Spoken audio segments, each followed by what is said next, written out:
nggak sih ngerasa pengen banget cerita ke seseorang? Kayak ada hal yang nyangkut di hati dan rasanya baru bisa lega kalau udah diceritain ke orang lain.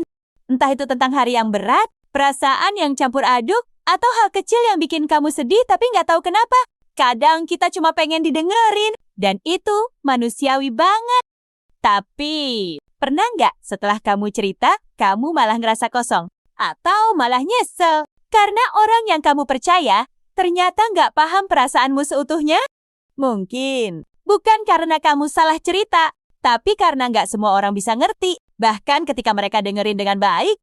Ada kalanya, cerita yang terlalu cepat dibagikan justru kehilangan maknanya, atau malah bikin hati kita makin terbuka tanpa perlindungan. Sekarang, coba kamu pikir pelan-pelan. Apakah kamu beneran butuh didengerin? Atau kamu cuma pengen dimengerti? Kadang, kita cuma butuh jeda. Diam sebentar. Nulis perasaan itu di catatan pribadi, bukan di status media sosial. Atau cukup bisikan pelan ke Tuhan, tanpa harus ada yang tahu. Gak semua hal perlu dibagikan ke dunia. Ada cerita yang cukup disimpan. Bukan karena kamu tertutup, tapi karena kamu sayang sama dirimu sendiri. Kamu berhak punya ruang yang aman, di mana perasaanmu nggak harus dijelaskan atau dinilai. Ruang yang cuma kamu yang tahu batasnya.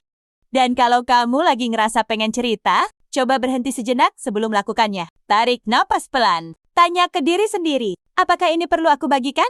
Atau cukup aku pahami? Kadang, diam adalah cara terbaik untuk menjaga hati.